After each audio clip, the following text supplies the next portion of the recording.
kita dan Tuhan yang sudah kita sepakati. Apa? Allah ingin kita itu menjadi hamba yang tulus untuknya. Allah ingin kita ini menjadi hamba yang tulus, yang ikhlas, menjadi hamba yang memang murni untuknya. Itu proyek kita semua nih Pak, jangan lupa. Supaya apa kita tafakur begini? Supaya saat ketika nafsu datang menjadikan kita lemah, ya, menjadikan kita lalai terlalu panjang, kita ingat, oh iya saya hidup di dunia ini bukan untuk ini. Sering orang kalau nggak ingat tuh begitu. Pentingnya kita itu mengambil bagian dari uzlah, biar kita itu berjalan waktu tapi sadar untuk apa engkau menghabiskan waktu.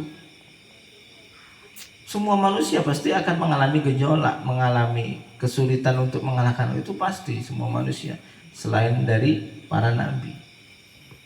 Nah, saat-saat penting tafakur inilah mengingatkan kita lagi balik bahwa oh iya kita ini siapa.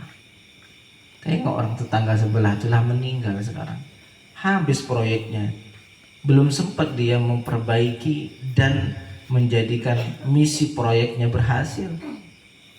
Belum sempat, kemarin baru ngomong-ngomong pingin datang pengajian, baru sempat ngomong pingin taubat, belum sempat kembali kepada Allah, sudah selesai kontrak proyeknya di dunia.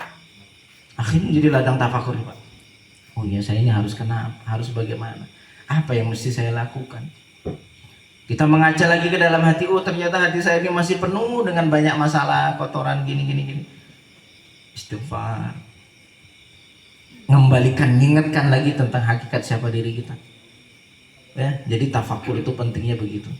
Ya, tafakur itu sangat begitu penting. Nanti kita baca di dalam kitab Hikam ini, dalam syarah ini, nanti akan banyak kita lihat bagaimana pentingnya tafakur itu sendiri, ya. Betapa mulia dan agungnya seseorang itu mengambil bagian daripada bagian tafakur. Apakah Kanjeng Nabi Muhammad SAW uzlah sebelum menjadi Rasul? Beliau hubbiba ilaihil khala, Allah menanamkan kecintaan di dalam hati Kanjeng Nabi untuk khala menyendiri. Kita tahu kisah beliau di umur mendekati ketika ingin diangkat menjadi Rasul, beliau pergi ke gua Hira, ya, gua Hira, sebulan di situ. Sayyidatuna Khadijah membawa makanan, habis itu ditinggal. Nanti kadang Sayyidatuna Rasulullah yang turun mengambil bekal, naik lagi ke atas gua ya sebelum. Tapi setelah beliau dianggap menjadi Rasul, tidak lagi khalwat, tidak lagi uzlah dengan cara seperti itu, tapi tetap uzlah. Di mana? Di sepanjang malamnya beliau itu tahajudnya wajib, saat itulah uzlahnya. Ada orang yang mengambil bagian tahajud itu uzlahnya, Pak. Ada orang yang mengambil bagian setiap sholat itulah bagian dari perenungan 5 waktu. Ada orang yang begitu, habis sholat zuhur, habis sholat asar, habis sholat maghrib, tetap itu menjadikan bagian dari uzlahnya. Ada yang begitu, ada yang menjadikan malam, ada yang menjadikan waktu setelah subuh, dia merenung sejenak setengah jam, mengingat tentang siapa diri kita, akan kemana diri kita ini siapa, diciptakan atau menciptakan. Nah begitu, itu adalah uzlah. Jadi Rasulullah itu mengamalkan apa yang kita kaji malam ini sebelum diangkat menjadi Rasul dan juga setelah menjadi Rasul, ya, Sallallahu Alaihi Wasallam. Dan biasanya waktu malam adalah waktu yang lebih mengena untuk bisa mengamalkan uzlah ini. Ya, tahajud itu tak akan bisa disebut tahajud kalau orang tuh nggak tidur. Kenapa? Supaya hati dan pikirannya tenang dulu. Tidur dulu, badannya hilang capeknya dulu, pikirannya tenang dulu di waktu malam, lalu dia sholat, baru bisa disebut sholat sunnahnya adalah tahajud. Kenapa? Karena ada rahasia. Kita tengok, Pak, orang yang sukses ekonominya mesti pembukuannya benar, ya. Orang yang sukses ekonomi mesti pembukuannya benar. Kalau orang pembukuannya nggak benar mesti gagal. Kira-kira betul masalah, Pak? Ada orang berdagang nih, jualan, nggak punya pembukuan, mesti tidak akan tahu keberhasilannya, nggak ngerti. Untungnya berapa? Untung atau tidak untung tidak tahu. Yang penting nampak duit masih megang. Ternyata berjalannya waktu ternyata bangkrut. Ngapa? Tidak ada pembukuan. Tidak tahu mana yang masuk, mana yang keluar. Maka tafakur ini adalah proyek dalam perusahaan diri manusia, yang dimana diri manusia menghisab, muhasabah, menghitung mana yang lebih banyak masuk, apakah keuntungan ataukah justru pengeluaran yang lebih banyak dikeluarkan, pengeluaran dosa. Mana lebih banyak, ibadahnya atau maksiatnya? Maka ini adalah proyek besar dalam satu perusahaan, yaitu perusahaan perjanjian kita kepada Allah Subhanahu wa ta'ala untuk menjadi hamba sejati hanya milik Allah Subhanahu wa ta'ala.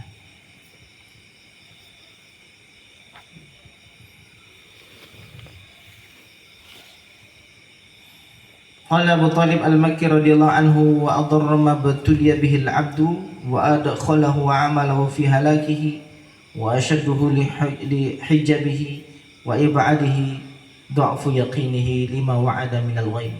Abu Talib al-Makki berkata radhiyallahu ta'ala anhu, dan yang lebih membahayakan sesuatu yang diuji bagi seorang hamba dan akan lebih mendekatkan kepada kebinasaan hamba dan sangat dahsyat bagi hijabnya hamba, apa itu? Kurangnya yakin terhadap hal-hal yang gaib.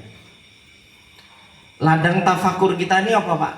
Kita yakin bahwa setelah mati ini akan ada satu kehidupan abadi. Siapa yang bisa menjadikan itu jadi ladang tafakur? Yang yakin. Yang tidak yakin ya tidak bisa. Kita nak ngomongin ke orang-orang tahu tidak besok ini dosa-dosamu akan dihisab. Yang mau takut kan yang percaya. Nah, buktimu apa? Kok cuman pinter ngomong? Memang buktinya apa betul-betul kita nanti bakal ada disiksa? Kalau kita cuman ngomong, kan Allah bilang begitu. Ya kalau dia tidak percaya itu gimana? Itu kan cuma katamu, cuman kan katanya. Siapa orang yang pernah mengalami masuk ke alam kubur balik lagi, siapa? Atau masuk ke alam mahsyar? Itu kan katanya. Maka hal yang paling bermanfaat bagi seorang hamba adalah keyakinan. Yakin bahwa apapun yang dibawa oleh Nabi Muhammad itu benar. Bahwa ada yang namanya alam hisab, bahwa ada alam yang namanya neraka, ada alam yang namanya alam sirat, ada yang namanya tempat namanya neraka, yang dimana sesuatu jatuh dari atas 70 tahun baru sampai ke bawah. Ini kalau orang diterjunkan dari atas, suatu ketika sahabat mendengar suara letupan dengan Kanjeng Nabi, mendengar semuanya. Kanjeng Nabi menjawab, tahu tidak itu apa? Allah a'lam wa rasul, Allah wa rasul a'lam. Allah dan Rasulnya lebih tahu. Itu adalah suara 70 tahun yang lalu malaikat melemparkan batu dari atas neraka jahanam, lalu baru tadi sampai. Padahal melemparnya 70 tahun yang lalu, baru sampai tadi. Dan ini adalah hal yang gaib, Pak. Kalau nggak percaya nggak akan bisa menjadikan ibrah, jadi manfaat. Tapi kalau yakin bahwa ini adalah sesuatu yang benar, pasti manfaat. Takut gitu, Pak. Bagaimana kita mau keluar dari tempat itu? Sedangkan mau jatuhnya 70 tahun. Bagaimana kita mau lari dari tempat kalau sudah masuk ke dalamnya? Maka ini menjadi suatu ibrah, menjadi satu pelajaran, menjadi ladang kita untuk bertafakur.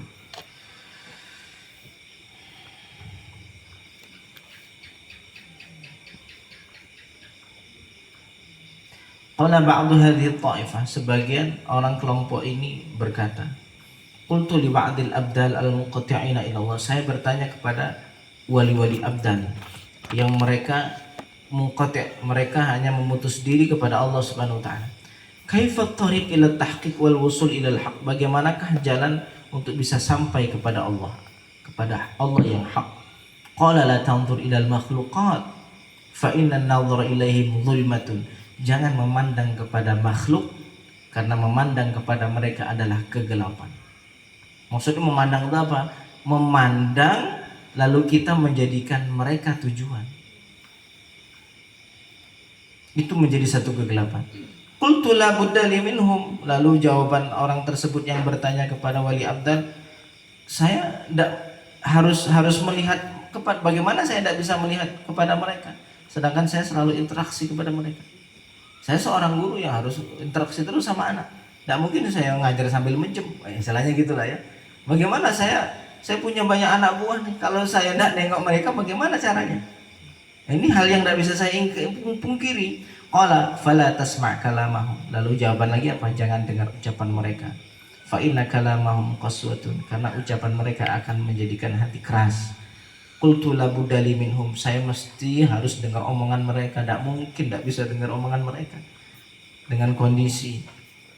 Qala fala tu'amilhum. Maka jangan banyak berinteraksi dengan mereka. Kurangi interaksi dengan mereka.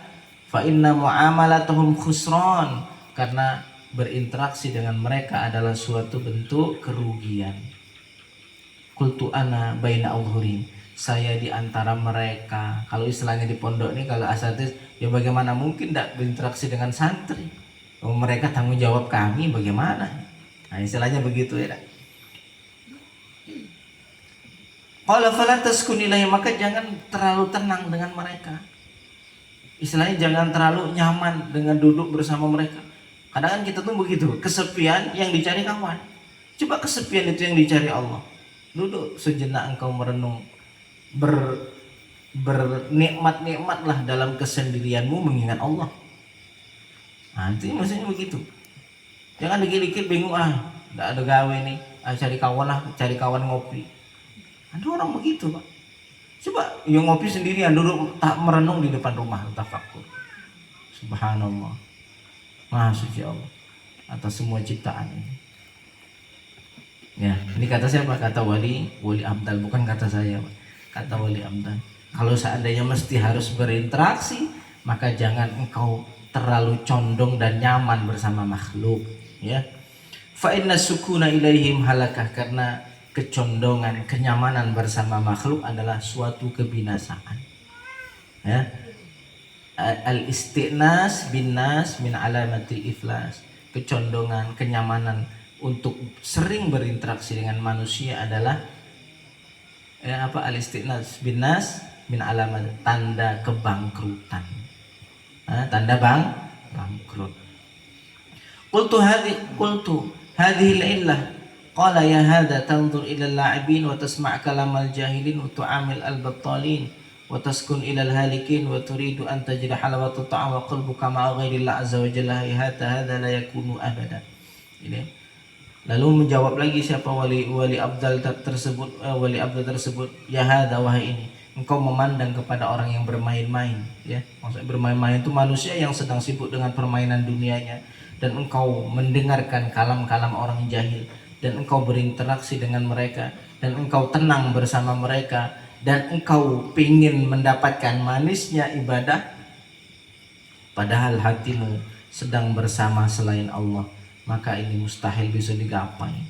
Hati itu kalau condong kepada selain Allah banyak, susah dapat manis taat. Makanya ini berat ya, Pak. Berat enggak kira-kira, Pak? Apa yang berat? Proyek kita ini, ya. Fa'urbabul mujahadat idza aradu sawna qulubihim 'anil khawatir radi'ah lam yanzuru ilal mustahsin. Ini paling penting. Maka orang-orang yang mujahadah. Jadi orang sering cerita mujahadah. Ngapain mujahadah? Ngapa baca ini? Ini kalau tahu mujahadah. Maka orang-orang yang memilih jalan mujahadah, apabila mereka ingin menjaga hati mereka 'anil khawatir radi'ah, dari lintasan-lintasan yang buruk. Karena manusia itu tak akan berbuat kecuali melalui fase lintasan, Pak. Kita sampaikan bahwa dalam diri manusia ada 70.000 lintasan setiap hari. Kita mau makan, sebelum itu ada lintasan dulu. Kita mau ngomong ini, ngomong A, ngomong B, ngomong C, itu ada lintasan, tidak bisa. Mau datang ngaji, mau ada lintasan. Oh iya, ini malam Senin. Oh iya, ini jadwal. Sebelum itu ada lintasan dulu yang menjadikan kita mengambil keputusan untuk berangkat mengaji. Maka lintasan-lintasan yang buruk itu, kalau mereka orang-orang arbabul mujahadat kalau ingin menjaga hati mereka dari lintasan yang buruk, apa yang mereka lakukan? Lam yanzuru ilal mustahsinat. Mereka tidak memandang kepada banyak hal-hal yang indah dari perhiasan dunia. Coba tengok sekarang, tengok di TikTok, tengok di Facebook, tengok apa. Mereka musuh-musuh Islam tahu betul bagaimana caranya merusak hati kita. Dibikin video-video pendek supaya kita asik memandangnya, semakin banyak ditengok, semakin terekam dalam pikiran kita, semakin banyak orang punya kehendak. Seolah-olah gaya hidup tuh harus begitu. Tengok orang tuh begitu, wah saya harus begitu ah. Ini sudah jadi gaya hidup. Gara-gara apa? Nengok. Maka lintasan buruk itu datang saat kapan? Saat ketika banyak hal buruk yang ditengok. Percaya nggak percaya? Maka pertama kali yang harus kita lakukan apa? Mengurangi nengok-nengok yang begitu. Mengurangi nengok-nengok yang begitu. Kalau bisa udah usah nengok dia. Semakin banyak yang ditengok, semakin banyak kemauan, semakin banyak hijab hati, akan semakin banyak yang datang lintasan-lintasan buruk. Ya, paham maksudnya ya? Kira-kira ya. Betul lah ini kira-kira yang disampaikan ulama ini. Sangat-sangat betul, Pak. Maka suami jikalau sering melihat wanita yang bukan muhrim baginya, ya, satu hal yang Allah cabut, dia tidak bisa menikmati keindahan istrinya. Gara-gara apa? Mata. Mata. Sebaliknya juga istri begitu juga, dia tidak akan bisa melihat gantengnya suami, tidak bisa melihat luar biasanya suami. Sebab apa? Matanya tidak bisa menundukkan pandangan dari selain suami. Sama lah laki-laki perempuan itu sama. Jangan semuanya mata keranjang laki-laki. Ibu juga tidak menutup kemungkinan, ya tak? Sama aja. An-nisa syaqaiqu al-ahkam lirijal. Wanita itu dia mengambil hukum yang sama dengan laki-laki. Jadi kalau dalam ayat mengatakan wahai laki-laki, artinya ya perempuan juga itu, wahai perempuan gitu loh. Jadi jangan seolah bapak terus yang kena tuju, ya nak? Semuanya sama.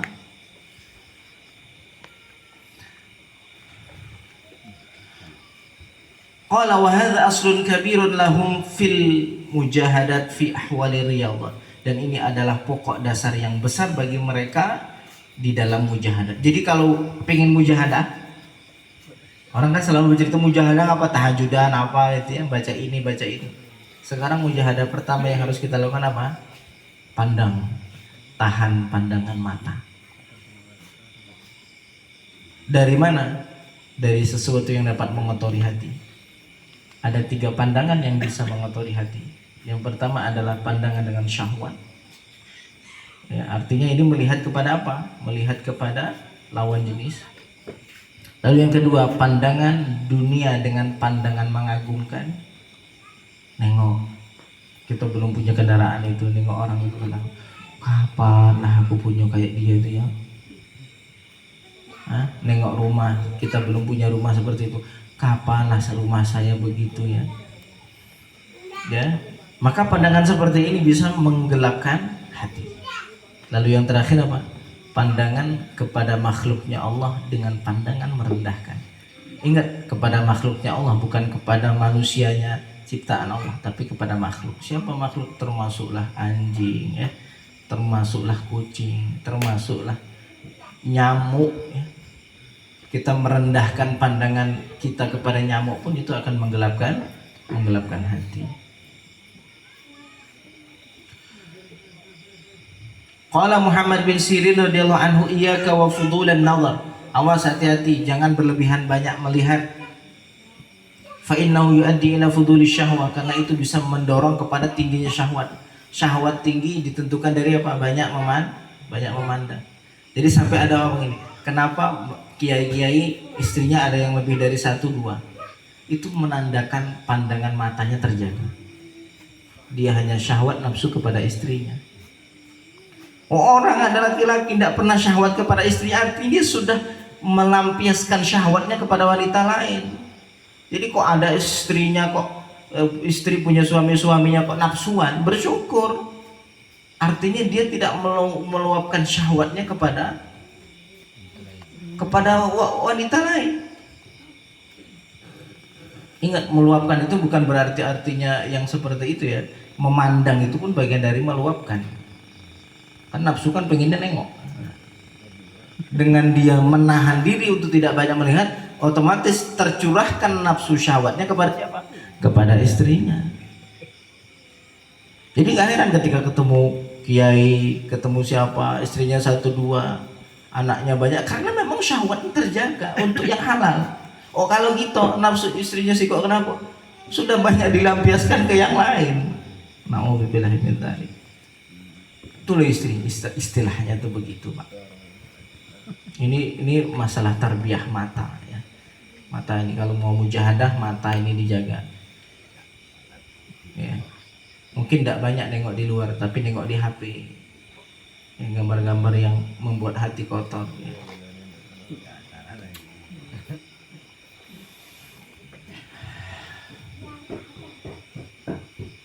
Qala ba'dul udaba, sebagian ahli udaba, ya orang yang ya punya etika, mereka berkata, man kathurat lahadhatuhu damat hasratu, siapa yang banyak mengintai, meneliti orang lain, akan banyak juga kebangkrutannya.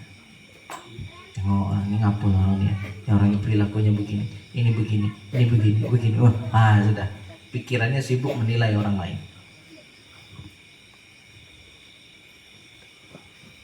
Ya, pikirannya sibuk menilai, banyak mengintai orang lain, akan semakin panjanglah kebangkrutannya. Ya Rabb. Waqad jaa fil khabar, telah datang dalam satu khabar, tafakkur sa'atin khairun min ibadati sab'ina sanatan, tafakkur sesaat lebih baik daripada ibadah 70 tahun. Ya, kita ngaji malam ini lalu punya bahan untuk tafakur, walaupun nanti setelahnya tafakur dengan berjalan dengan sendiri, Pak. Tapi ada bahan-bahan yang bisa kita tiru dari ulama, dari siapa, dari suatu penjelasan. Lalu kita jadikan satu bahan perenungan sehingga kita bertambah keyakinan oleh sebab tafakur. Maka itu lebih baik daripada ibadah 70 tahun. 70 tahun bayangin. Merenung sesaat, menjadikan memahami satu hakikat, itu lebih baik dari ibadah 70 tahun. 70 tahun, Pak. 70 tahun ya. Umur tidak sampai 70 tahun, ya betul.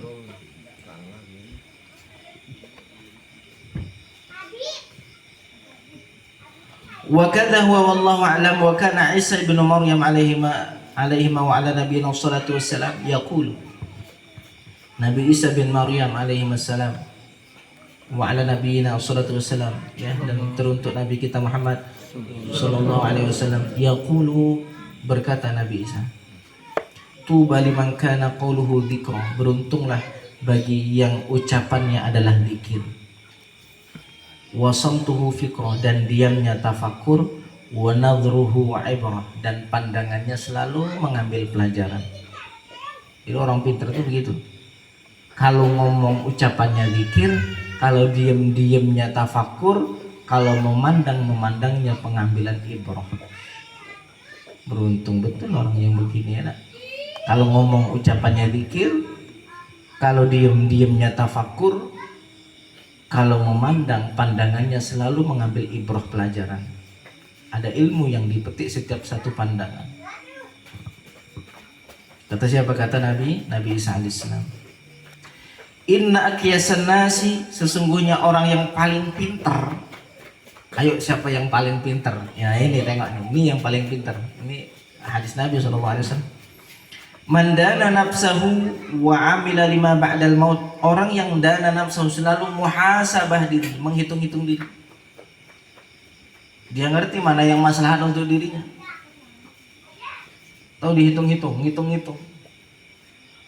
Kau sudah sejauh mana jatuh dalam kelalaian? Dihitung-hitung, Pak. Dalam seminggu nih kau sudah ngapain? Itu dihitung. Minggu nih, kapan kau menangis karena Allah? Kapan kau punya rasa takut? Apa dalam seminggu nih kau berjalan begitu saja tanpa ada rasa takut, tanpa ada rasa khusyuk, tanpa ada rasa merindu kepada Allah? Oh, itu ya harus ditanya ke diri kita. Kalau nggak pernah ditanya, maka seminggu akan datang pun akan terus begitu. Sampai kapan? Sampai mati. Jadi orang pinter, dia yang muhasabah diri. Sama tadi, kalau ada orang yang sukses dalam usahanya apa? Dia yang selalu muhasabah, selalu menghitung keluar masuk uangnya sekian, modal masuk untung sekian. Kalau tidak begitu pasti tidak akan berhasil usahanya. Kok ada orang yang jualan belah, niat jualan belah, nggak usah dihitung-hitung, mesti gagal itu Pak, mesti bangkrut.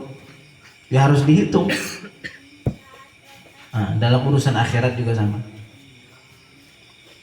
Ya, yang pintar siapa? Orang yang muhasabah diri. Lalu setelah muhasabah diri apa yang dia lakukan? Wa amila lima ba'dal maut, dan dia mengamalkan untuk sesuatu yang setelah kematian. Apa setelah kematian? Hisab. Setelah kematian adanya azab kubur, adanya kenikmatan kubur. Sadar tentang itu, dia mengamalkan persiapan untuk itu. Bagaimana caranya supaya di kubur kita tetap bahagia? Bagaimana caranya ketika di mahsyar kita nggak kepanasan? Kan pikir begitu Pak. Bagaimana caranya pas di sirat kita bisa secepat kilat berjalan? Lalu setelah sampai sirat kita berada di satu tempat yang namanya qantarah. Bagaimana di situ kita tidak punya hal, tidak punya masalah? Karena qantarah itu adalah satu tempat pengadilan antara kita dan makhluknya Allah. Si fulan bin fulan punya masalah, ditahan kok di qantarah itu. Nah, kita berpikir bagaimana caranya di situ selamat. Ini harus kita pikir-pikir. Kenapa manusia ini selalu terdorong hawa nafsu? Sehingga kalau nggak direnungin, maka dirinya terbelenggu dengan hawa nafsu. Habis waktunya tanpa sadar.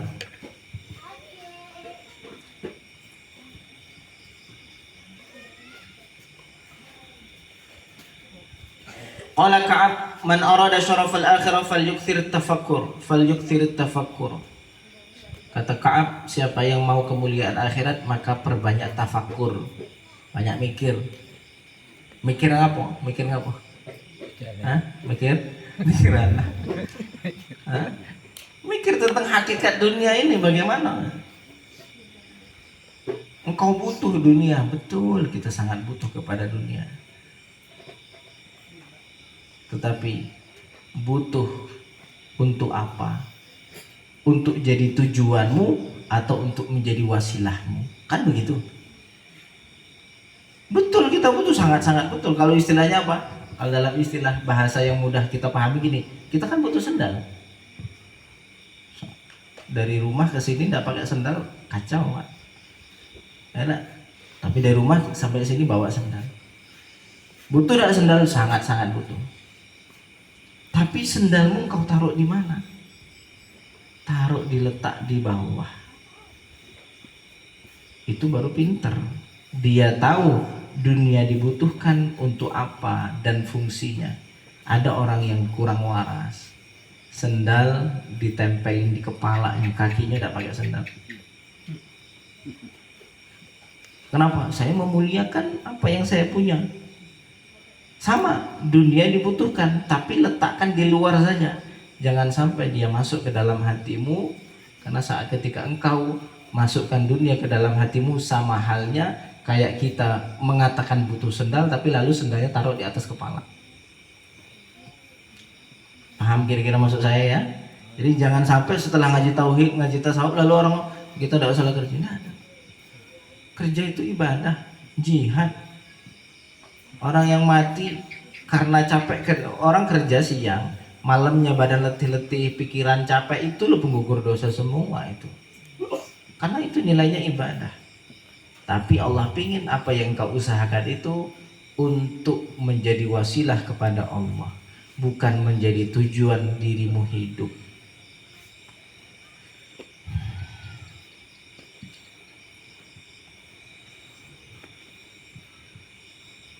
Wakil li Ummi Darda, dan dikatakan kepada Ummi Darda, ada orang bertanya kepada Ummi Darda, maka afdalu amali Abi Darda, apa seabdul amal Abi Darda?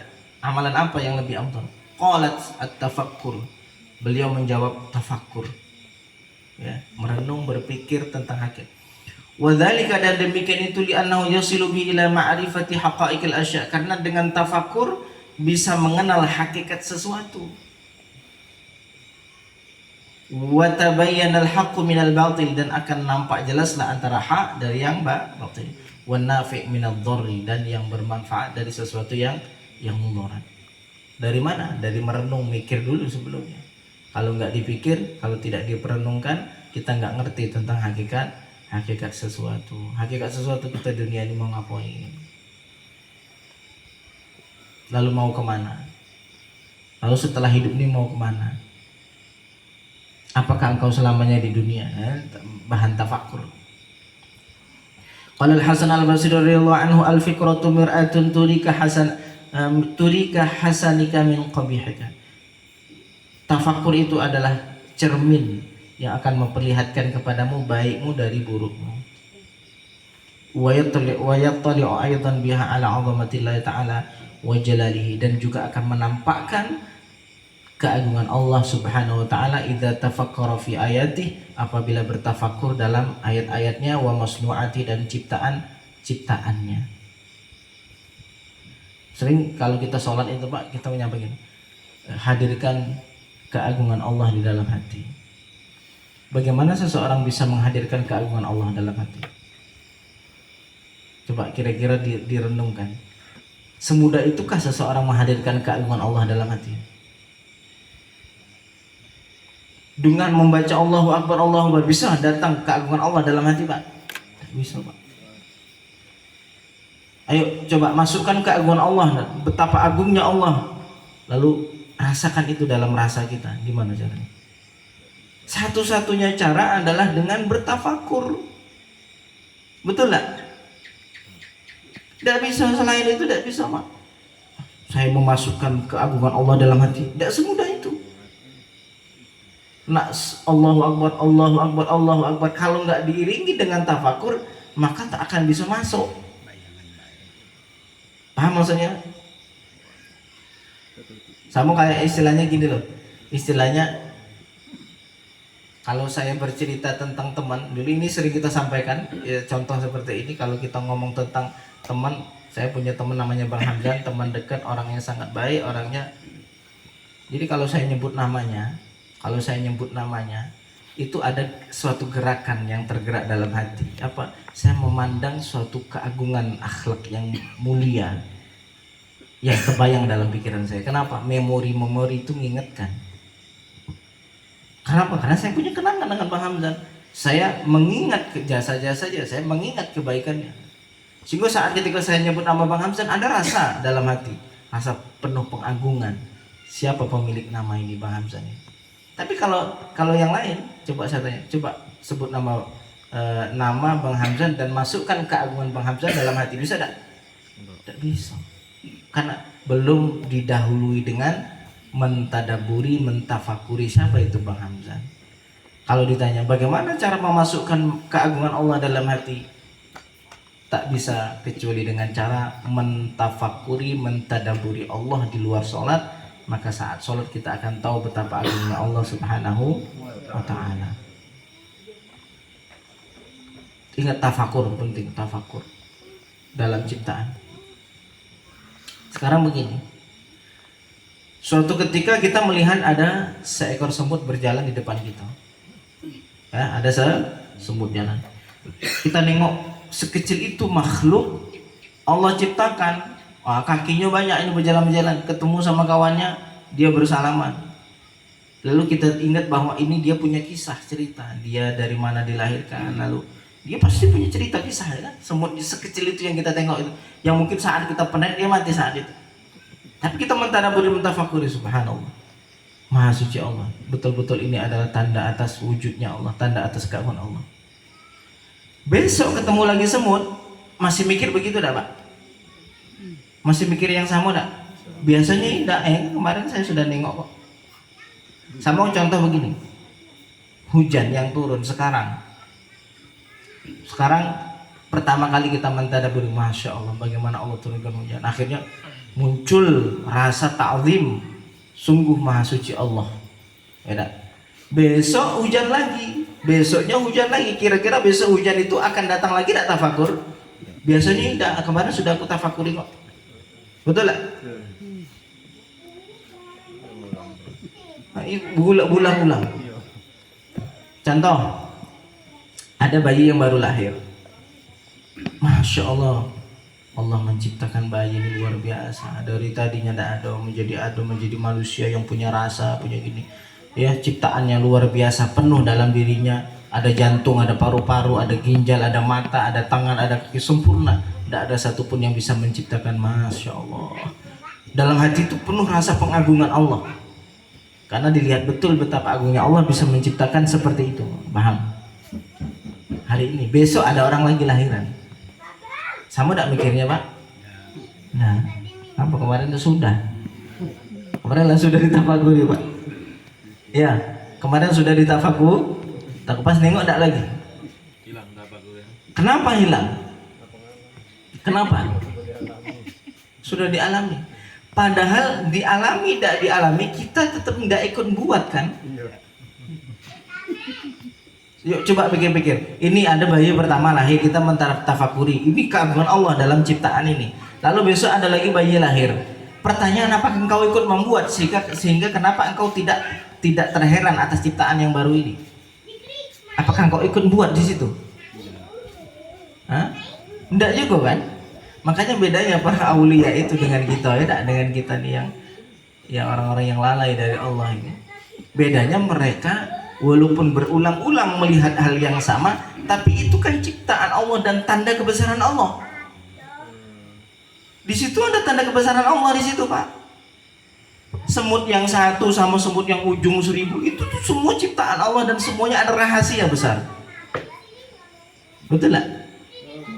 Bayi baru lahir. Kita melihat keagungan Allah. Apakah keagungan Allah hanya ada dalam bayi pertama? Sehingga bayi yang ke-100 tidak ada lagi tanda kebesaran Allah itu. Sama di situ, kau tidak ikut juga buat, kau tidak punya kontribusi dalam penciptaan itu. Kau tidak punya milik apa-apa. Sama itu tuh tanda kebesaran Tuhan. Kenapa tidak menjadi ladang tafakur? Sama kayak gini. Ayo ingat-ingat kita ini bakal mati. Ingat itu setiap hari kita bakal mati. Bukan saat sekali sudah ingat, besok aku kemarin sudah ingat kok kalau ini bakal mati. Sehingga sekarang tidak ingat lagi bahwa besok akan mati. Nah itu bedanya, Pak. Orang melihat hujan, melihat langit, walaupun itu diulang-ulang, maka mereka tetap melihat keagungan Allah di dalamnya. Kenapa? Karena kita tidak bisa membuatnya. Paham kira-kira, Pak? Karena kita tidak bisa membuat. Nengok ada apa durian yang bisa tumbuh, Masya Allah, betapa agungnya Allah, engkau bisa menumbuhkan durian ini, ya Allah. Kalau kita lalai nengok begitu, oh lah musimnya, wajar lah. Wah runtuh di duriannya, musim panas pula, aduh. Kapan begitu melihat keagungan Allah? Coba. Sebenarnya sangat nyata tanda kebesaran Tuhan itu. Hanya saja kebodohan kita saat ketika melihat itu berulang, kita tidak lagi melihat kebesaran Allah. Padahal ketika berulang kau juga tahu bahwa itu adalah kebesaran Allah. Paham tidak maksudnya? Sama kayak nengok orang berulang-ulang ada orang mati. Itu tuh kejadian yang berbeda, tanda yang berbeda, dan pengalaman yang berbeda dari orang yang meninggal itu. Nengok ada orang yang meninggal, dia mengalami hal luar biasa nih. Ketemu Israel, mengalami sakit sakaratul maut, lalu dihisab dengan masalahnya sendiri. Ketemu orang yang baru, dia merasakan hal yang baru. Harusnya kita jadi tafakur juga. Ada orang tiap hari nengok langit, tafakur terus di situ, walaupun tahu kemarin sudah nengok langit, nengok bintang dan mengagungkan Allah. Besok nengok lagi, begitu lagi. Kenapa? Karena engkau udah juga ikut andil dalam menciptakan gitu. Maka ini penting dan tafakur. Mikir, otak diciptakan Allah untuk apa? Mikir apa? Mikir kebesaran Allah, mikir keagungan Allah. Itulah yang dimaksud dengan tafakur sesaat lebih baik daripada ibadah 70 tahun. Kenapa? Dengan tafakur itu engkau bisa menghadirkan betapa agungnya Allah dalam hatimu. Engkau bisa menatap betapa agungnya Allah Subhanahu wa ta'ala ya. Mudah-mudahan Allah berikan futuhun arifin, Allah memberikan futuh di dalam hati kita, Allah bukakan pintu pengenalan kepada kita semua. Amin amin ya rabbal alamin. Dan kepada anak cucu kita dan keturunan kita, dan kepada seluruh keluarga-keluarga kita yang hadir ataupun yang belum hadir. Amin amin ya rabbal alamin. Alhamdulillah rabbil alamin.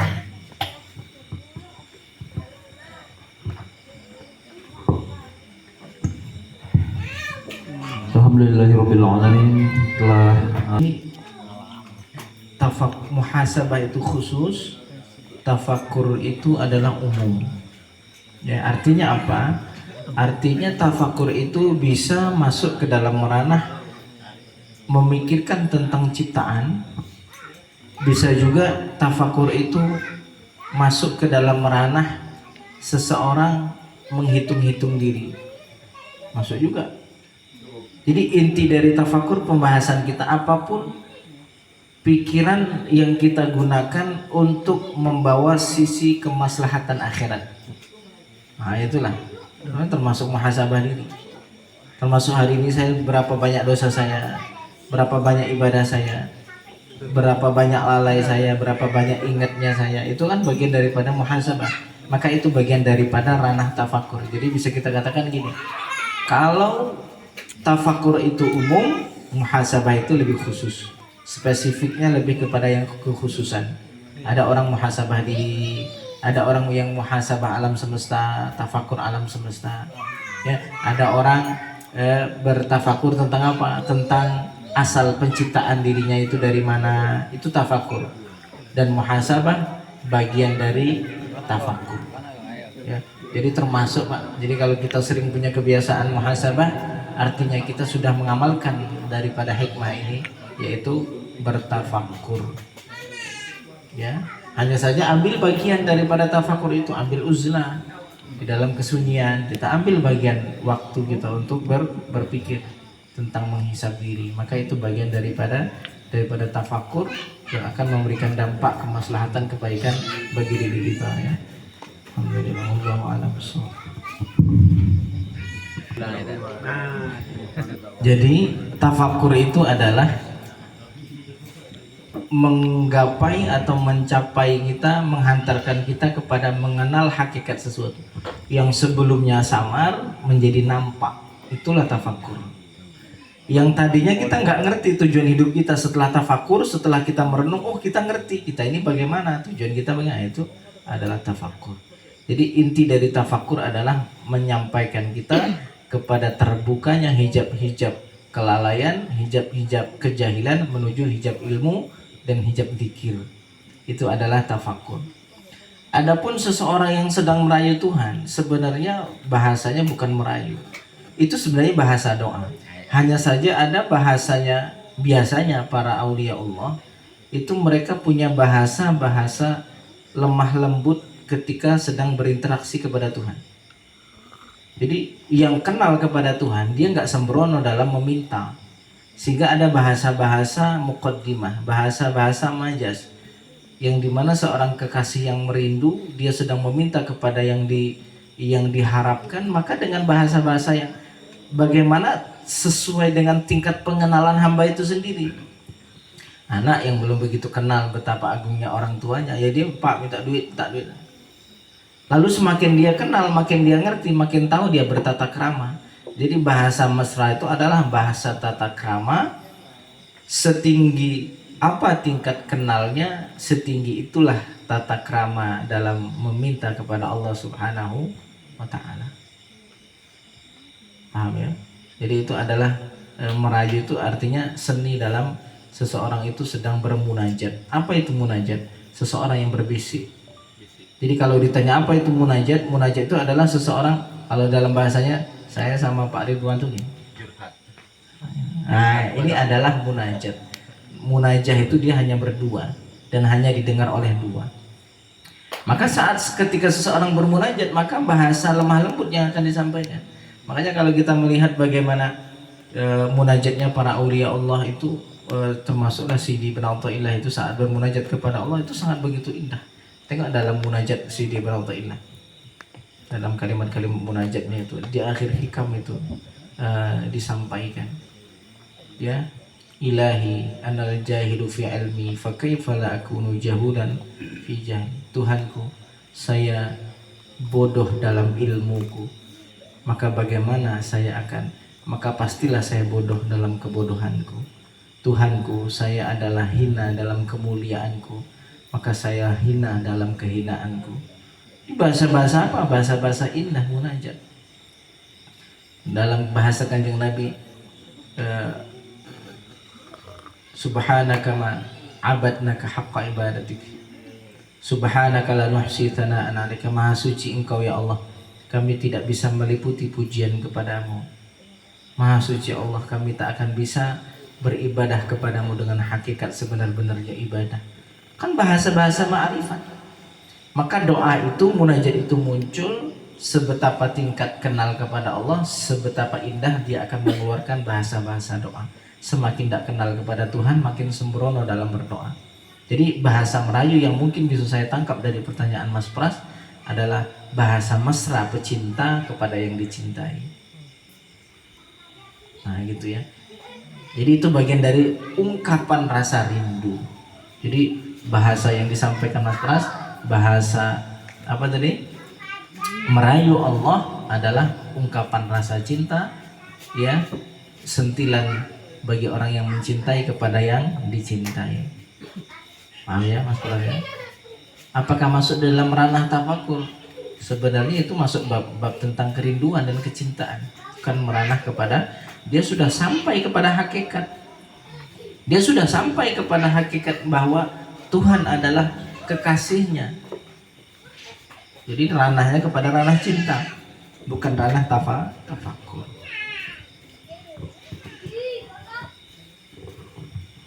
Ada bahasa lemah lembut begini. Ada orang dalam zamannya Nabi Musa alaihissalam. Jadi orang ini, Pak, sekampung tuh menjadi orang yang paling bejat, sebejat-bejatnya orang. Sampai saking bencinya masyarakat itu di kampung itu. Pas mati orang ini dibuang ke tong sampah. Sebejat itu orangnya. Kita nengok orang jahat di kampung itu kalau mati tetap kita urus jenazahnya. Ini ada orang ini bejat, jahat, di masyarakat menjadi sampah. Pas mati apa yang dilakukan? Dibuang sama masyarakat, tidak dikafani, tidak dimandikan. Allah memberikan wahyu kepada Musa, wahai Musa, pergi ke kampung ini, datangi jenazah si fulan, engkau harus mandikan, engkau harus kafani, engkau harus sholatkan, engkau harus kuburkan. Nabi Musa berangkat atas perintah Allah Subhanahu wa taala ke tempat tersebut, lalu mencari-cari si fulan mana yang sudah mati. Wahai Nabi Musa, engkau mencari si fulan yang kau cari? Beneran? Iya, saya mencari. Atas perintah Allah Subhanahu wa taala. Akhirnya ditunjukkan begini. Pas ditunjukkan sampai ke tempat, takjub Nabi Musa alaihissalam melihat jenazahnya. Masya Allah, orang yang disuruh saya sholatkan, saya disuruh memandikan, kayak gini bentuk jenazahnya. Tidak yakin. Istilahnya loh, jenazahnya itu tidak meyakinkan. Lalu munajat kepada Allah, lalu Allah Subhanahu wa taala ditanya sama Nabi Musa, wahai Allah, betulkah ini laki-laki yang kau tunjukkan ya Allah untuk saya suruh sholatkan? Betul Musa. Lalu orang-orang bilang begini, orang-orang betul kalau dia ini penjahat, betul dia ini adalah zalim, betul ya. Tapi sebelum mati dia bertaubat dengan bahasa mesra, dengan bahasa rayuan yang begitu indah. Apa katanya? Ya Allah, jikalau engkau mengampuni dosaku, maka para nabi, para wali akan bahagia atas ampunanku, atas ampunanmu kepadaku. Tapi jikalau engkau tidak mengampuni ya Allah, maka syaitan akan berbahagia karena saya akan menjadi teman mereka di dalam neraka. Ya Allah, saya yakin engkau lebih senang melihat para wali, para nabi berbahagia daripada para syaitan berbahagia. Allah ampunkan dosanya sebab munajat terakhir. Sejatinya orang ini kenal kepada Tuhan. Kalau tidak kenal, tidak akan keluar bahasa seperti itu. Yang pertama bahasa ma'rifat. Lalu yang kedua apa? Yang kedua dia kenal bahwa sebejat apapun seseorang itu di mata ampunan Allah kecil. Paham? Paham maksudnya? Di mata ampunan Allah kecil. Ya nafsu la taqnati min zallatin azumat innal kaba'ira fil ghufrani kallamami. Wahai nafsu la taqnati, jangan berputus asa, min zallatin, dari dosa azumat yang besar. Innal kaba'ira, sesungguhnya dosa besar, fil ghufrani, jikalau dibandingkan dengan ampunan Allah, kallamami, seperti seujung kuku. Dosa sebesar apapun kalau dibandingkan dengan rahmat Allah kecil. Dia paham ini sehingga dia tidak putus asa. Akhirnya dia harus mengeluarkan doa-doa indah itu. Allah ampunkan. Nah, dosa-dosa yang lalu gampang Allah nak hapuskan. Jadi wali. Sampai dalam akhir hadis itu ceritanya gini. Wahai Musa, sampaikan ke kaummu, siapapun yang mau ikut nyolatkan, ikut mandikan, diampuni dosanya. Dia jadi wali. Gampang ya Allah nak ngangkat jadi wali. Dari ahli maksiat sebejat-bejat makhluk sampai menjadi wali, gampang kalau Allah. Rahasia. Ini bagian daripada indahnya munajat. Ya, seperti itu. Jadi seseorang ya di ini saya keluarkan saja rasa rindumu kepada Tuhan. Lalu engkau akan mengeluarkan bahasa-bahasa indah itu. Tidak bisa seseorang itu meniru. Ya meniru bisa saja, mengikut bisa saja. Cuman itu akan bisa keluar juga dari lisan orang-orang yang merindu kepada Allah, yang kenal kepada Allah. Ya, bahasa-bahasa ma'rifat. Allahu a'lam bishawab. Nah, apa pertanyaannya? Yang juga terjadi bagi orang yang gagal paham memahami tentang tasawuf itu sendiri. Jadi begini, Pak. Uzlah itu apa? Menyendiri dari siapapun. Makanya tadi kita sampaikan bahwa Ibnu Athaillah Sekandari, beliau menggunakan kalimat nakirah dalam penggunaan kalimat uzlah. Ma nafa'a al-qalbu mithla uzlatin, bukan mithlal uzlah. Artinya apa? Uzlah itu tidak butuh waktu yang panjang sampai kita harus melepaskan kewajiban-kewajiban pokok yang sudah engkau ambil. Nah, ini harus paham betul ini. Makanya sebenarnya semuanya butuh ngaji, tidak? Semuanya apa butuh? Butuh ngaji, butuh ilmu. Orang ketika mau nikah dia harus punya ilmu, tanggung jawabmu atas pernikahan itu apa, kan begitu. Maka ibadah terbesarmu adalah menafkahi keluargamu. Itu adalah ibadah terbesar. Ketika ditanya masalah uzlah, kan tidak disyaratkan uzlah harus beberapa hari, apalagi sampai tidak punya nafkah untuk bisa menafkahi keluarga. Itu tidak menjadi suatu tuntunan. Kan kita katakan bahwa ambil bagian dari uzlah dalam seharimu. Misalnya ambillah waktu sebelum subuh sejenak, setengah jam, merenunglah sebentar saat itu. Pahami hakikat siapa dirimu dan akan kemana engkau kembali. Nah, itu. Merenunglah sejenak sebelum kau tidur, sholatlah dulu 2 rakaat, duduklah senyum, pegang tasbih, baca istighfar banyak-banyak, ingat dosa-dosamu. Itu bagian dari mana uzlah.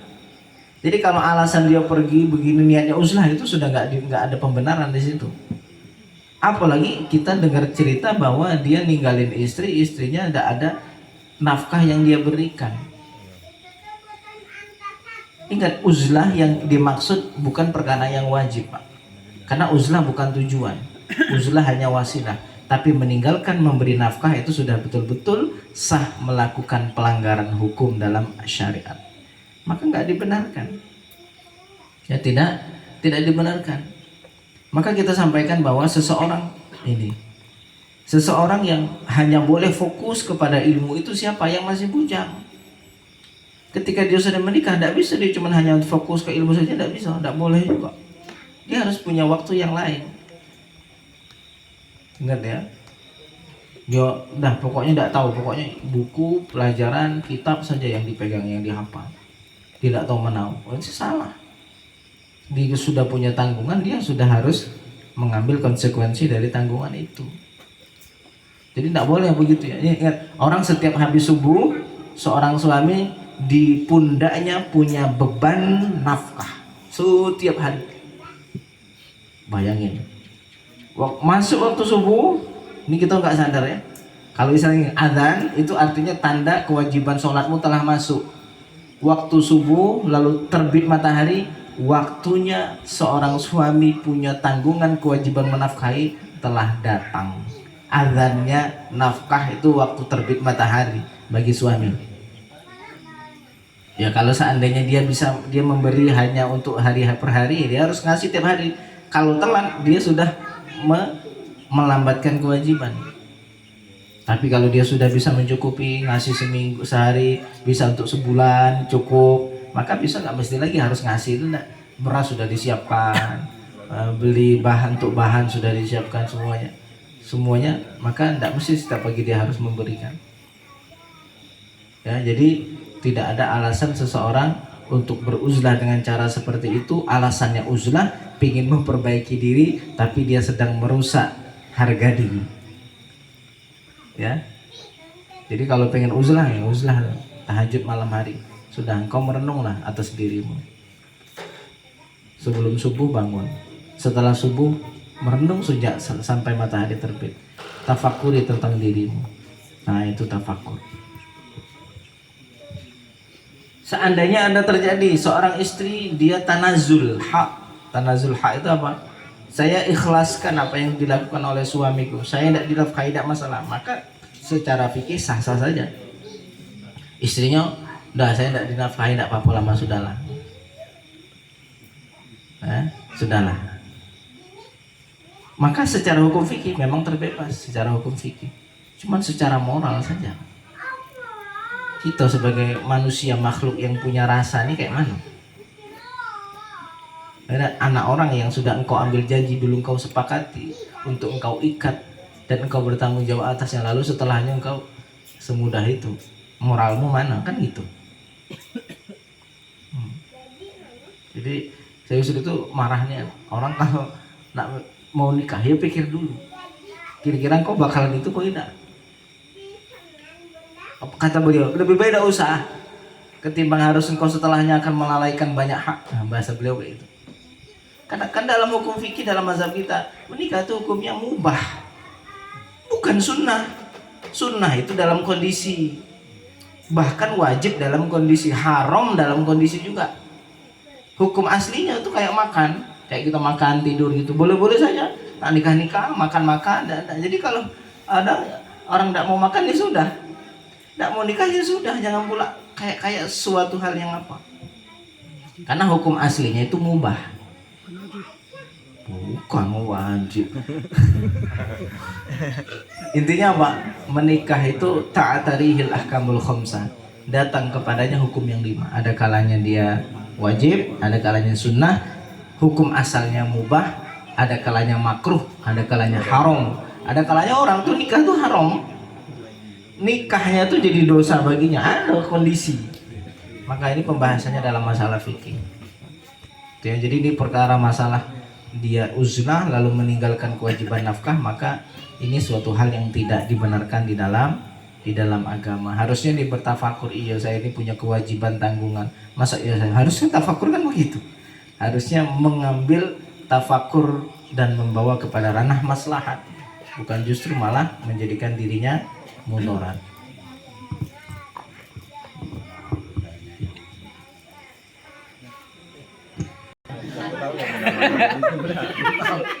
Karena ini pertanyaannya agak berat dan serius, jadi persiapkan benar-benar hati kita ya Pak ya, dengan lapang, pikiran kita dengan jernih, jiwa kita memang benar-benar mantap, karena Ustaz Hafid pun menghela nafas untuk menjawabnya.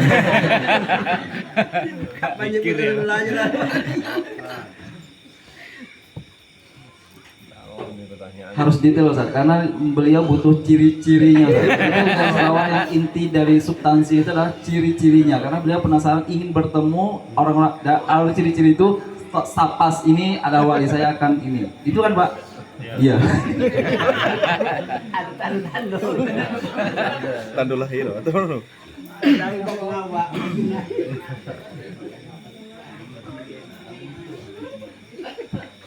Yang harus kita pahami bahwa satu dulu tarbiyah yang harus kita ambil, bahwa kita harus mentarbiyah diri. Itu yang diajarkan oleh guru-guru kami, bahwa kalau pengen tahu siapa wali, anggap semua orang wali.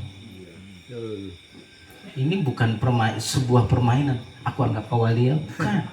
Ini permainan. Ini betul-betul seseorang yang menumbuhkan rasa semua orang yang ditemui adalah sesosok wali.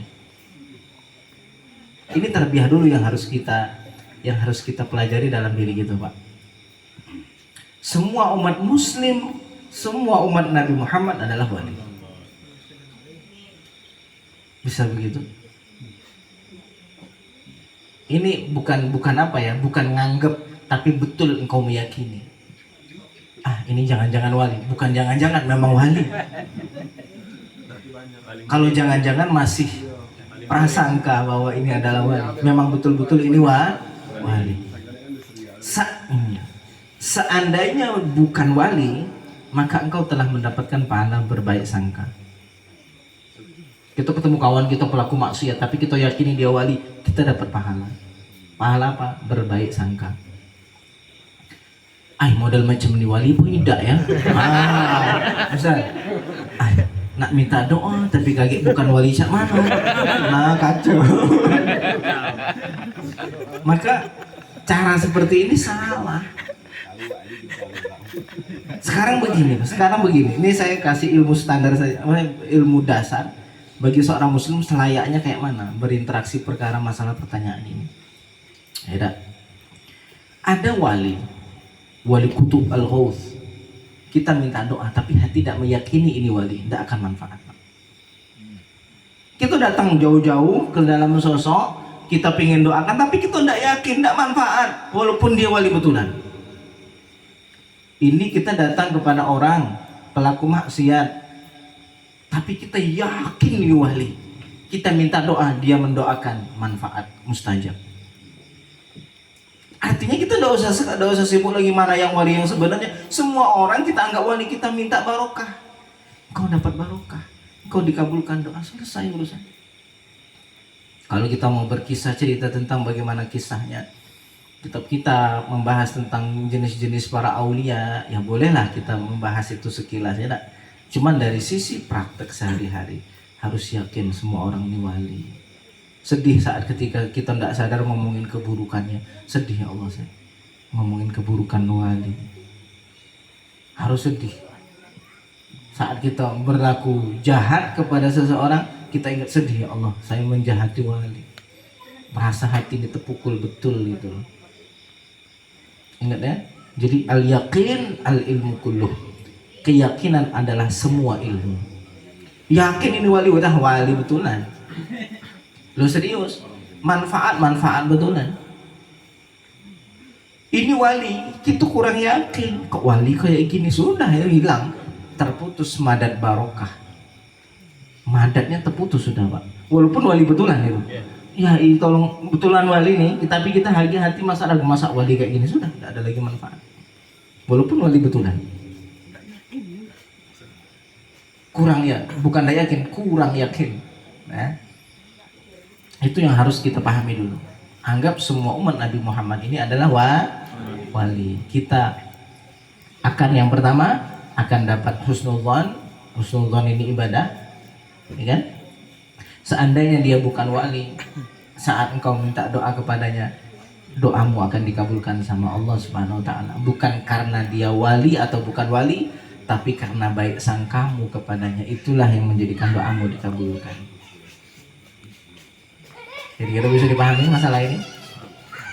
Adapun perihal masalah jumlah wali abdal, ini kisah para aulia al-kashf yang mereka menceritakan di dalam kitab-kitab tentang jenis-jenis para aulia, ya, tentang pangkat-pangkat para aulia. Wali tertinggi adalah al-qutbul ghauth, tertinggi warithul Muhammad, dia pewaris ruh Nabi Muhammad, ya, nabinya nabi tertinggi, maka yang dapat warisan pun menjadi wali tertinggi. Bahasa sekarangnya apa? Sultanul Aulia, rajanya para wali. Jadi apakah ada sekarang Sultan Aulia? Ada. Pewarisnya siapa? Pewarisnya Nur Nabi Muhammad, rohani Nabi Muhammad. Bukannya Sultan Aulia itu Syekh Abdul Qadir, iya di zamannya. Setelah Syekh Abdul Qadir Jailani meninggal, diganti dengan sesosok setelahnya. Jadi kalau ditanya apakah hanya wali abdal yang ketika meninggal baru diganti wali yang baru? Tidak. Semua wali kalau meninggal mesti diganti sama wali yang lain, bukan cuma wali abdal. Ya ada wali abdal. Setahu saya 40. Setahu saya. Ada wali naqib. Ya wali naqib. Ada nujaba, najib. Ada wali al-qutb ya. Al-qutb ini ada 4. Yang al-ghauth itu ada 1. Tonggaknya ya, pemimpin ya para ulia itu 1, al-ghauth. Ciri-cirinya tidak punya ciri-ciri Pak. Semua umat Nabi Muhammad punya ciri, berpotensi punya ciri-ciri itu. Dan paling banyak dari sekian banyak wali, saya pernah dengar orang ngomong begitu. Katanya begini, ada wali itu yang dia tahu dirinya wali dan dia tahu juga siapa orang-orang yang wali. Wali yang dalam artian yang khusus ini ya, bukan dari sisi tarbiyah, tapi memang tuh ada yang dia tahu dirinya wali dan dia tahu siapa wali. Ada yang wali yang dia tahu siapa wali tapi dirinya tidak tahu dirinya wali. Ada juga begitu, dia tahu siapa yang wali-wali Allah itu, tapi dirinya tidak tahu kalau dirinya wali. Ada sebaliknya, orang lain tahu dia wali tapi dirinya tidak tahu dirinya wali. Ya, dan ada yang tidak tahu dirinya wali dan orang lain juga tidak tahu kalau dia wali. Ini yang paling banyak kasusnya. Yang terakhir apa? Yang paling banyak kasusnya apa? Dia tidak tahu dirinya wali, orang lain pun tidak tahu dia adalah wali. Yang paling menakutkan apa? Ada dalam hadis Qudsi itu gini. Man adzani waliyan faqad adzantuhu bil harbi. Siapa yang menyakiti waliku, aku izinkan untuk memerangi. Nah, karena kasusnya ini terlalu banyak wali yang tidak tahu dirinya wali dan orang lain juga tidak tahu dia wali. Nah ini yang bahaya. Jangan-jangan yang pernah kita sakiti di pinggir jalan kemarin, yang pernah kita bentak di pinggir jalan, atau orang yang ada di sekitar kita sakiti, ternyata itu wali. Nah Allah katakan yang nyakiti mereka ini aku izinkan untuk saya perangi orang ini. Ngeri tak tuh? Ngeri. Kalau sudah Allah ngajak perang begitu. Makanya ada satu ibrah yang diambil penting dalam pertanyaan ini adalah berhati-hati kepada setiap muslim. Yang berhati-hati. Wah dia kemarin ini saya. Nah wali bisa saja diutus sama Allah untuk begitu. Oh wali ini kok buat salah? Memang nabi dia tidak punya salah. Kok wali kok begini? Nah kagetlah dulu. Ini umat Nabi Muhammad. Wali ini. Kenapa nisbahnya kepada Nabi Muhammad Sallallahu Alaihi. Jadi hormati setiap muslim. Inti dari pertanyaan ini bagus ya, apa? Hormati setiap muslim yang kita temui dan engkau ambil barokah manfaat darinya, maka engkau akan tahu siapa wali. Jadi pernah ingat sekali beliau menyampaikan bahwa ingin tahu siapa wali saat ketika engkau sampai berada dalam satu titik menganggap semua orang itu betul-betul wali, maka engkau akan ditampakkan oleh Allah mana wali yang sesungguhnya. Ketika sudah berada, oh sekarang belum bisa, berarti masih baru nyoba-nyoba latihan. Ini wali, masih melatih rasa. Tapi sudah sampai pada titik betul-betul ini sosok wali yang bagaimana kita muliakan, kita agungkan, kita tidak mau menyakitinya, kita tidak mau mengambil haknya, kita tidak mau berlebihan atas komentar atasnya. Maka saat itu baru orang akan dibuka sama Allah siapa wali yang sesungguhnya. So, mungkin ada ciri-cirinya nih kan, kalau dengar-dengar cerita-cerita tuh kadang kan begini, ada orang tuh melihat wali itu ada melihat cahaya, pancaran cahaya luar biasa dari tubuhnya. Nah itu kadang-kadang itu ada orang yang cerita itu sosok wali gitu. Macam-macam ciri-cirinya ya. Ada kalanya mimpi ketemu kanjeng Nabi Muhammad nyampaikan itu adalah waliku gitu. Nah, tapi lebih baik apa? Lebih baik kita pengen semua umat Nabi Muhammad ini wali. Kita pengen semua umat Nabi Muhammad ini adalah kekasih Allah. Dah selamat gitu ya. Terjaga dari su'udzon. Ya.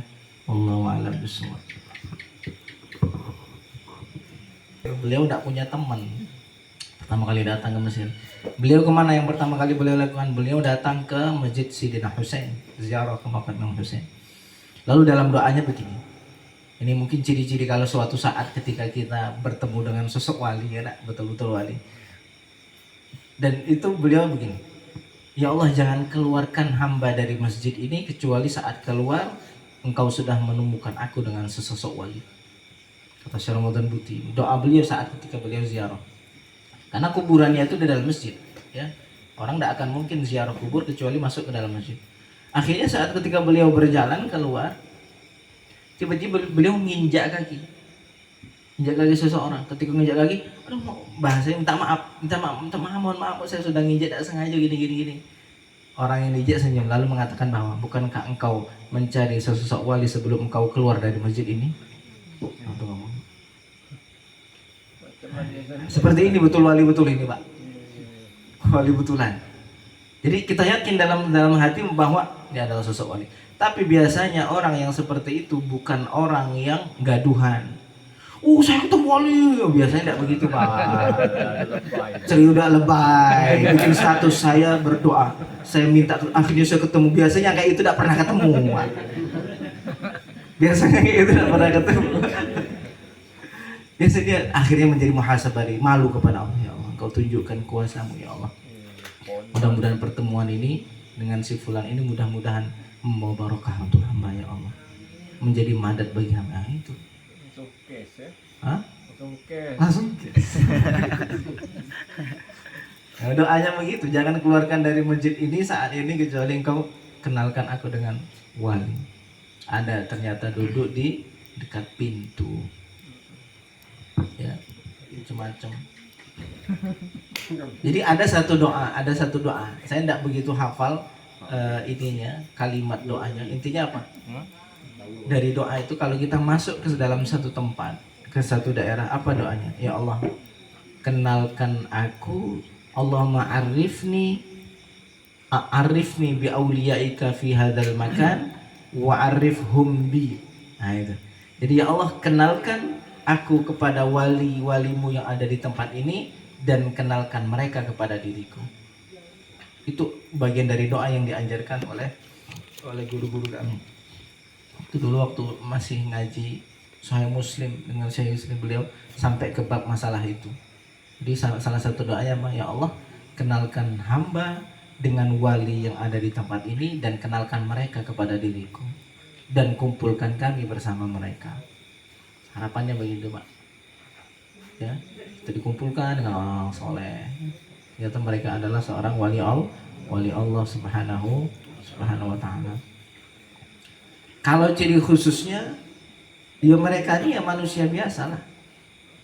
Karena mereka ini, karena rasa cemburunya Allah, nanti ada sampai babnya dalam hikam ini. Allah itu sangat punya sifat cemburu, Mas Rian. Allah itu cemburu.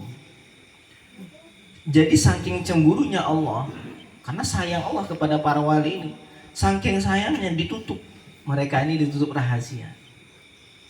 Sampai dalam satu syarah ini nanti disampaikan bahwa jikalau Allah subhanahu wa ta'ala membuka hakikat asrar para wali, maka wali itu akan disembah selain Allah. Saking agungnya rahasia yang ada dalam dirinya. Kalau dibuka rahasia itu disembah, orang itu akan disembah. Orang-orang ini yang pemujanya akan nyembah, ya, bukan lagi cuman tabarukan, bukan ngalap barokah, disembah. Kalau dibuka rahasia itu, Allah tutup. Terkadang Allah tutupi dengan kesalahan-kesalahan, dia punya masalah sama kita, biar kita kurang percaya. Cemburuan Tuhan itu Allah jaga. Dibikin perilakunya nyakitin kita, biar kita tidak begitu percaya, gitu kan? Hah? Ya artinya Allah tuh jaga atas rasa kecemburuan. Bagaimana seseorang kekasih pingin yang dikasihi tidak pingin dia disibukkan kepada yang selainnya. Begitu juga Allah pingin hambaku yang tersayang ini hanya disibukkan untukku, kata Allah. Aku cemburu atasnya. Nah, ada gitu. Ada rahasia dalam dirinya. Ya, sehingga kalau ngomong ciri-ciri tinggi atau pendek, hitam atau putih itu tidak ada, Pak. Tidak bisa kita bahas itu. Ya, itu bukan ciri-ciri. Ciri-ciri artinya mereka adalah orang yang takut kepada Allah. Itu aja ciri-ciri yang pasti. Mereka adalah orang yang sangat takut kepada Allah Subhanahu wa ta'ala.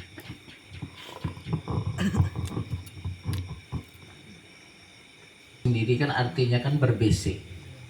Bahasa lain dari curhat. Ya, bisa jadi dengan meminta atau dengan tidak meminta.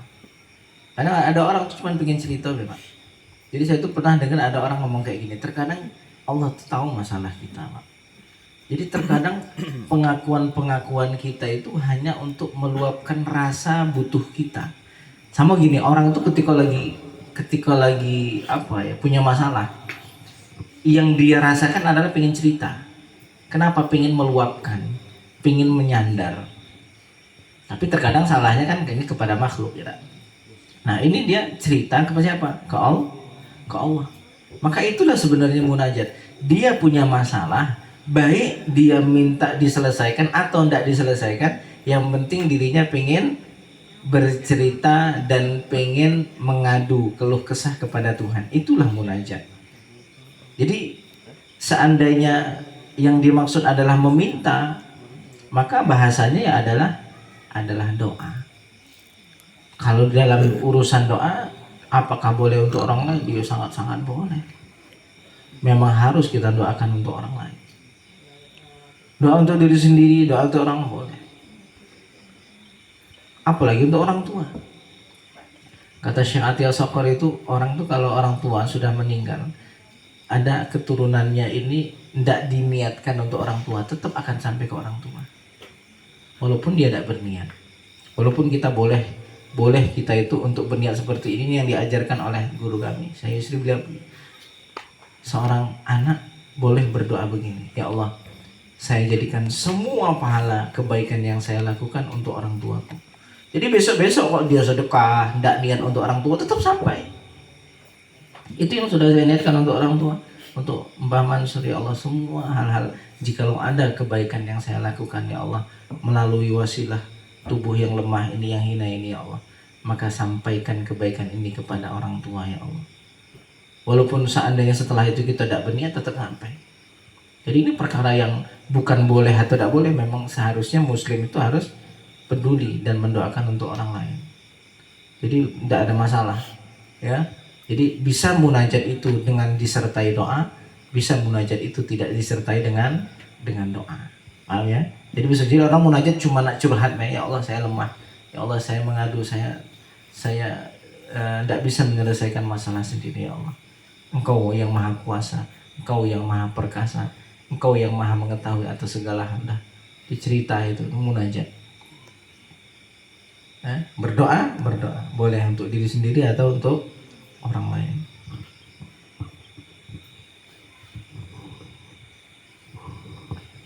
Ketika meninggal, ada seseorang wali melihat dia dalam neraka. Melihat dalam mimpinya orang yang meninggal tadi dalam neraka, diazab dalam neraka. Lalu tak lama kemudian melihat lagi dalam mimpi orang itu dapat ampunan dan tidak masuk surga. Wali ini terkejut dalam waktu yang singkat saja, dari mulai dirinya itu adalah ahli neraka menjadi ahli surga. Lalu wali itu bertanya, kok bisa ini, nanya sama malaikat dalam mimpi ini, kok bisa kok langsung jadi dari ahli neraka menjadi ahli surga? Apa jawabannya? Dia punya anak, kata wali ini. Anaknya mondok. Jadi ketika malaikat itu mengadab luar biasa di dalam neraka, ketika anaknya mengaji, baru Bismillahirrahmanirrahim, azabnya diselesaikan, ditutup, tidak jadi diazab. Lalu Allah menjawab dalam bahasanya, bagaimana mungkin saya mengazab seseorang hamba yang anaknya menyebut sifat Rahman Rahim sifatku? Tak jadi diazab. Cuman Bismillahirrahmanirrahim.